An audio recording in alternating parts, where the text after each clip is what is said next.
Welcome to YLL. It's your girl Jazz Young, and I'm back with another one. Y'all miss me? I know I missed y'all. I ain't gonna hold y'all. I did miss y'all.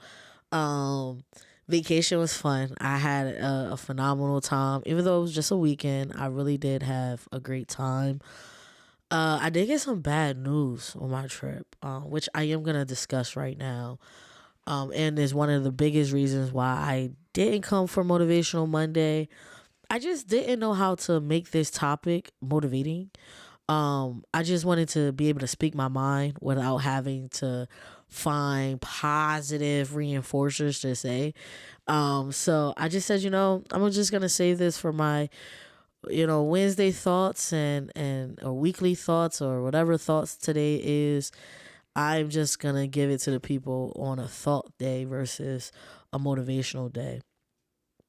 While I was on vacation, enjoying myself and my time, I got a devastating phone call that the school that I work at, one of the kids got killed. And it hurt. It hurt a little bit. Not necessarily because I'm close to the child or I talk to the kid all the time. No. Um, but the conversations that I've ever had with this person, the multiple times I did get to speak with them, the multiple times I did get to see, their a glimpse of their personality and hear how other people talk about them. Man, it was a spirit that it's a spirit that no parent should have had to bury. It's a spirit that we should still have in today's world. It's a spirit that I would say that confidently we truly did need. And to know that this young lady got killed to gun violence, and there was a child that was probably holding a gun. It just baffles me. It kills me. And I think it's like, what is it that needs to be done? Is it that parents need more support? Is it that these kids need different reinforcers? What is it?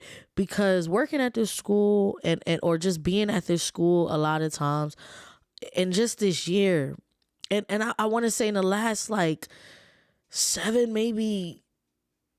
months, like in the last 7 months, this school has endured three killings, four killings, four. I think it was four. She's the fourth kid, I think, in the last like 7 months to gun violence. These kids are dropping like flies, and it's sad because no parent should have to ever bury their child. And some of these kids be going on to their senior year. In their senior year, this young lady who got shot Friday, man, she just took her senior portraits. She just took her senior portraits, and then she turns out like it's like, what is needed? What is needed? And how can people with no kids help? Because I'm trying to figure out, how can I help? It's like, oh, y'all could be mentors. Nah, I gotta be deeper than mentors. These kids need something more than just a mentor. Like, and sometimes it's just like asking the kids, what do you guys need? And for them, like, I'm good. I got my strap. I'm all right. But nah, player. And then I think what else upsets me is adults be condoning this nonsense. And it's like, why? Why? This young lady had aspirations. She had goals. I'm not saying that because I read it or other people said it. Nah, I talked to her. I didn't laugh with this young lady. I didn't spoke life into this young lady. And to get that phone call, when I tell y'all, it messed up my spirit. Because it's just like, no, not the young lady with goals and aspirations, not the young lady that want to see herself, be more than what the world or society would destine her to be. Like, she was trying to do right. She was trying to do right, man. We have to do something about these kids. We have to save their lives. We have to get more active into the parents, man. What support is needed? Because there's a lot of kids that's in this building. I be praying for it. Like, yo, it's not even about making out the hood. It's about making it home. It's about making it school the next day. It's about just being able to wake up, being able to live your life. You know, some of these kids are leaving because they're scared. These kids really be feared for their lives. Man, like life should never be this tough for a high schooler, for a middle schooler. We are allowing these kids to endure is crazy. And I know it's easy for me to speak because I don't got kids, but it breaks my heart. It truly, when I tell y'all hearing about this young lady, man, broke my heart. It broke my heart because this could be anybody's child, and this could be any kid I watch every day, any kid I see every day that walk past with me every single day. This can be them.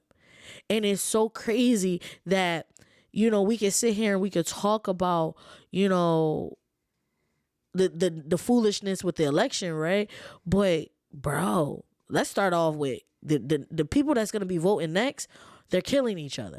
Let's talk about that. The people that we're gonna need in 4 years are literally killing each other. They're killing each other. We ain't gonna have nobody to vote. And it seems like we don't, and I'm not gonna say we don't care, you know, because I just talking to certain people, they care, but it's like, what can you do? How can you help when it seems like you have no support besides wanting to do better, wanting to help and assist? Oh man. And then I think what also makes it worse, in my opinion, is you hear these kids talk about it, you see these kids grow through it, but the level of loyalty that these kids have to their friends,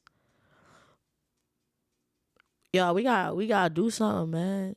These kids, I feel like, really feel like their only support are their homie, they partners, they homegirl, they homeboy, you know, the young cats that they in these schools with. These are these are their people that they gonna depend on. I don't even think these kids depend on parents anymore. Like, you know, I know me, for growing up, I depended on my parents. These kids are dependent on each other. These kids don't even talk about their problems. Like, like, y'all, we gotta say these kids. We gotta say these kids. And I know it's like, oh, these kids might be like, we don't need no saving. Yes, y'all do. Because at the end of the day, y'all deserve more than what y'all think y'all got. You know, these kids think they got a lot. Nah, y'all deserve more than what y'all even have. And y'all don't even realize how much more y'all deserve because society doesn't pour it into y'all as much. But baby, how can I assist? What can I do? Like, I just challenge us, and I just challenge us because this it's not just about this young lady losing her life. It's one, being at the fact that I've been at this school for almost 2 years. Yeah, almost 2 years. And knowing that four young cats, four young children, you know, four young people lost their life to gun violence, and 9 times out of 10, the person pulling the trigger is a peer. It's someone that's their age, or maybe someone that's a little bit older, but it's never somebody that's like 50, 40. It's somebody that's 20, 21, 22, 18, 15, 14. Like, these kids are really taking each other out, y'all, and we gotta do something about it. We have to, like I said, I know it's easy for me to say, and I know it's hard for us to really do something because people are set in their mindset, people are set in their ways. But treat these kids with kindness. I think my best solution for us as regular people, treat these young cats with kindness, but always be ready to pour into them. Because let me tell you something. Now, one thing I learned about being in this building, they're always willing to listen if they actually feel like you care and you're trying to pour into them to make them better. Now, of course, they're going to be set in their thought processes. Of course, they're going to be set in their ways and how they think. But don't ever discount them listening. You know, don't ever discount them listening, because they're listening. They are listening. They might not take it in 100%, but they're listening. They're paying attention. And so if you have an opportunity, just pour into these young kids, man. Pour into these young adults. Save a life, because a life is needed to be saved, because they're taking each other out day by day. Each and every time I turn around, it's a kid killing a kid, and that's a problem. And to the family of my terror, I truly send you my prayers. I truly send you my prayers. My condolences. I hate that that's what you guys going through, and I truly hope that she gets justice, because she deserves it. Her aura was really truly one of a kind. I loved it. I appreciate it. She always came in the classroom with a energy that no one else had. And I remember one time she came, and it's so sad. What makes me so mad is I only got the pleasure of knowing this young lady for like 3 months. I got the pleasure of only knowing her for about, actually, 2 months. 2 months I got the pleasure of knowing her, and she made a little impact on my life. I could just imagine the impact she would have made on this world, if y'all could have got to just meet her, got to see her, got to endure her. Her spirit was that overwhelming.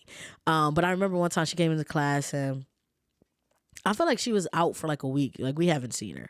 I don't know if she was like sick or something, but we haven't seen her. She come to class. She like, hi.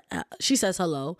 Shout out to her, because these kids don't speak like that. So she walked in. She said she spoke. She said hello. Nobody spoke to her, and I even think that like the staff in the room was just didn't even say anything. She said, "Oh, so nobody want to talk to me? All right, well, forget y'all then, right? Mind y'all, nobody did nothing crazy. Everybody was like, hey, She said, nah, don't talk to me now. Y'all wasn't trying to talk to me 2 seconds ago." And then when everybody was like, everybody sucking their teeth, she's like, all right, I'm just playing. How y'all doing? How y'all feeling? Y'all feeling good? Man, like, that type of energy is needed. Is needed, especially in the world we live in today. It is needed. These kids need that type of aura around them. I feel like she always, the energy that I always got from her was, I want to challenge you to be better. I see you in me, and I know how you can get better and grow. But I'm going to challenge you. I'm going to test your waters. I'm going to see where I can get you hot and where I can keep you cold. Like, she was somebody that the world would have benefit truly. And so, to her family, to her friends, my heart goes out to y'all. The support is there, and I truly do pray that she gets justice. She deserves it. And if anybody really do know something, please say something. Like, and I know a lot of y'all know something, but it's the world we live in, so I understand. But we have to do better by saving these kids' lives, because they taking each other out day by day, time by time. And, before we know it, we really just going to keep going down and down and down. And my other news, man, my other thoughts and prayers is, the United States of America, man. It baffles me that we could get a president elect that is as horrible as Donald Trump. And it sucks, because it's not necessarily, I think, what pisses me off is Donald Trump aspect. It's the fact that there's no checks, there's no balances in our government right now. All the power is into one group of people. And 9 times out of 10, those group of people are only focused on one group of people. And there's no checks and balances, man. We are in a world where we have to continue to fight, and I truly believe that, but we have to be mindful of how we move for the next 4 years. I joke and say, man, I'm going to stay in my bubble. I'm going to stay in my house. I ain't going to talk. I wish I would. But I do think we have to be mindful of how we interact with the public. Somebody told me today how a couple of golf courses said they're gonna stop serving, they don't no longer serve black people, black patrons. And it's so crazy, because we're going back, and a lot of people think that we're going back to slavery, but it's just gonna be worse, because it's never gonna be as deep. It's never gonna look, I don't think it's ever going to look like slavery from back in the day, but we're already in like a modern day slavery, but it's just only going to get worse. It's only going to look bad. And I just talked about how we got to save these kids, right? These kids they're not equipped to handle what's to come.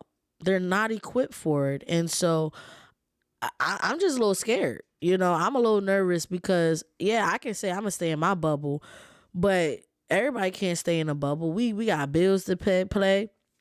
We got kids to raise. We got things to do. So it's like, how can we stay in our bubble? And then how can this man really, like, what is going on? Like, if all the white men voted for him, I'll probably be like, okay. Because it makes sense. Like, it's a white man. No disrespect to white men that are great. But to the white men that are not, I'm sorry. But women, white, if you as a woman and you voted for Donald Trump, like, I don't care if you white or not, he has no respect for women in general, white, orange, purple, green, black. Like, he does not care. He barely got respect for his own wife. Y'all think he gonna have respect for women just in general? Like, come on. And then I hate the arguments.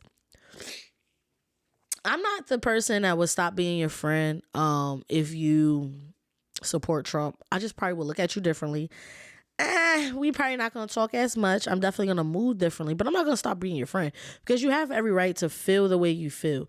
But if you're going to vote for somebody, you better, if we having a conversation, and you sit here and you tell me I voted for him because Kamala didn't tell me her plan. I voted for him because the society was doing good when he was the president. Now look at us. If any of those stupid ass reasons, right? Because I'm gonna be honest with you, I don't know what positive reason y'all can give, right? I truly don't know the positive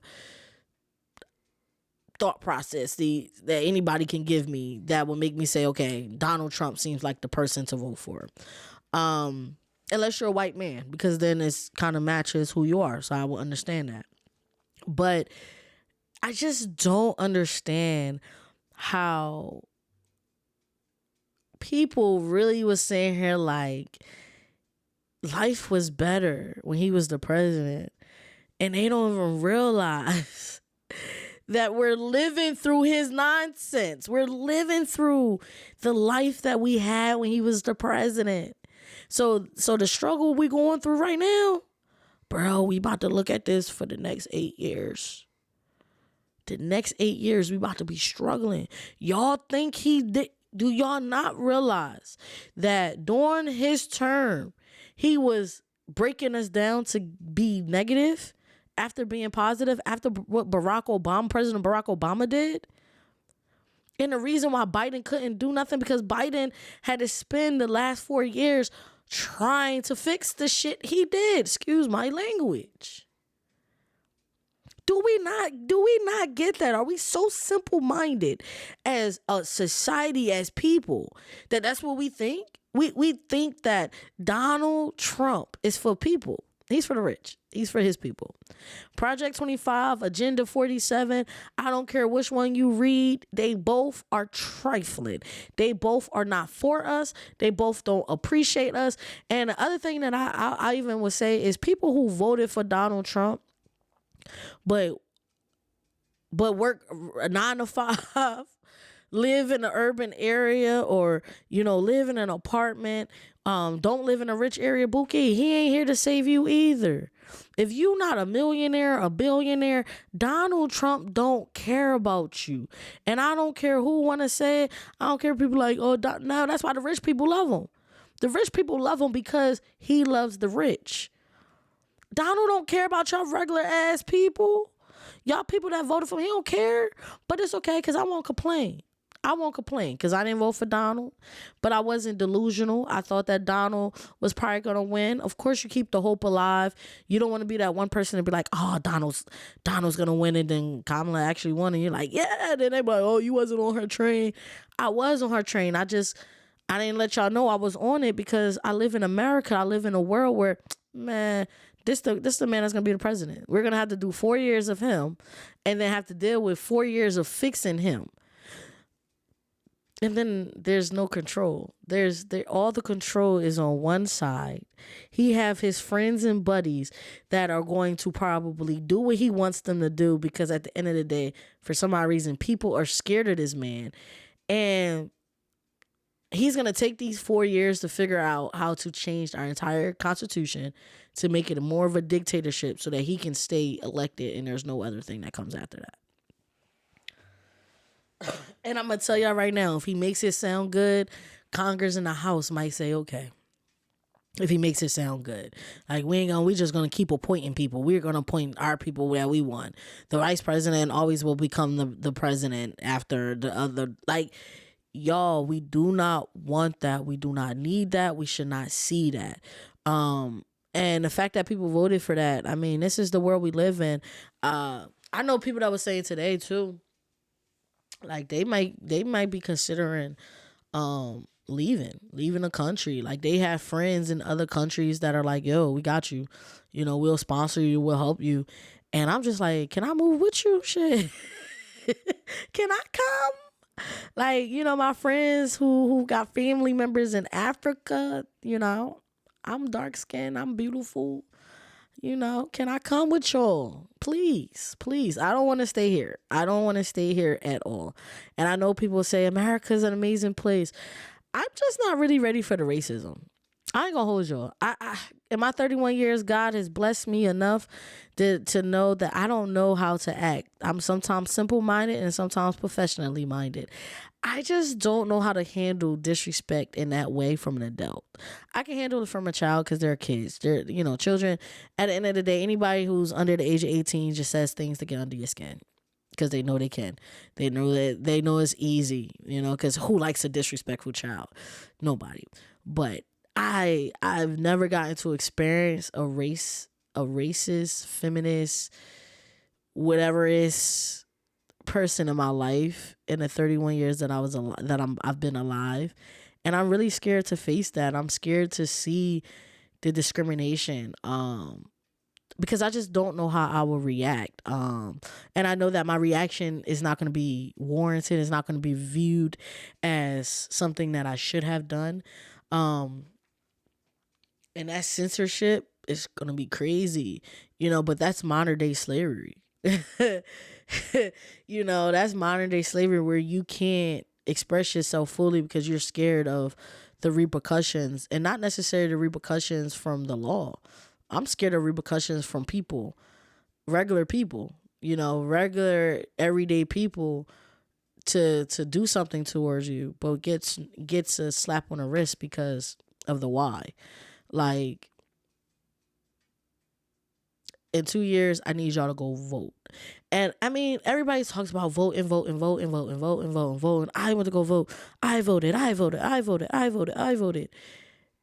And this is the outcome of a lot of people voting. Man, we are in some trouble. We are in some big trouble. And I pray for everyone. I don't think that God makes mistakes. God is in control. And that's really the title of this thought process today, man, is God is in control. Jesus is on his way back. Jesus is in control. And we just got to put our faith in God. And I know it's easy to say put your faith in God, and it's harder to actually do it. But it's so funny because the Bible verse of the day I felt was like perfectly sound, and it was, I'm leaving you with a gift, peace of mind and heart. And the peace I give is a gift the world cannot give. So don't be troubled or afraid. And that comes from John 14:27, the NLT version. And I like it. I really liked it. When I read it, I said, hold up, God. You gave us a peace of mind and heart. And in this peace, the world can't give us. So don't be troubled or afraid. So I leave that with you guys today, is don't be troubled or afraid to speak life into these children because they need it. Don't be troubled or afraid to be an advocate for them, to speak up for them, but most importantly, to speak to them, help them and challenge them. Don't be afraid, because God, he gave us a peace of mind and heart. And secondly, Guys, I know we in a world of where we have a crazy man as our president-elect, and he's going to do probably some crazy things for the next 4 years. But don't be afraid. Don't be terrified, and know that God has made a way. He makes no mistakes, and he gave us a peace of mind that the world would never give us. So if we thought that we was going to get a peace of mind, if Kamala was going to be the president, let's think again. Look at us. In a world society, we have no peace of mind. But in the world of the Lord and my Savior, Jesus Christ, you have nothing but a peace of mind and heart. And don't allow the world to take that away from you. And know that God is going to make a way. God is going to do some great things. And even though we may seem down and out right now, we'll be back up on when we need to be. I love and I appreciate y'all. Once again, man, RIP to the young lady, Matera. And I love and I appreciate y'all. Peace.